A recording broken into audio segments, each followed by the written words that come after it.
everyone, in this video I'm going to walk you through some common Roomba Vac 2 essential maintenance tips and tricks for your Roomba. So if you're interested in this product or you want to find out more about it, the link to it will be in the video description. Everything in regards to maintenance is very simple and straightforward. It should take you months, if not years, for you to have to do anything substantial to your vacuum, but that will depend how often you run it, how kindly you treat it, that sort of thing, how tough of an environment it is that it's living in. But typically on the top, you won't have to do anything here. You can just wipe it down occasionally. Same can be said for the sides with the sensors on the front. You can keep an eye on this area if you notice any clogs or obstructions. You can use compressed air.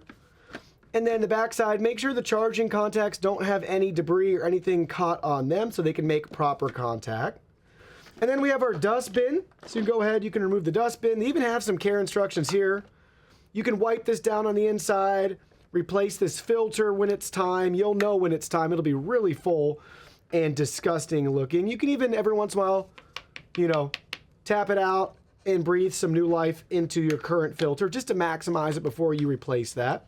But you can just gently wipe this down as needed. With it removed, also take a look visually on the inside here and you can investigate for any hair clogs or anything like that and remove as needed. And then the underside, every once in a while, if you notice that your side brush is really worn out or it's time to replace, just simply pop it off and install the new one in reverse order. Keep an eye on the cliff sensors too. Grab a little Q-tip. Every once in a while you can wipe those down.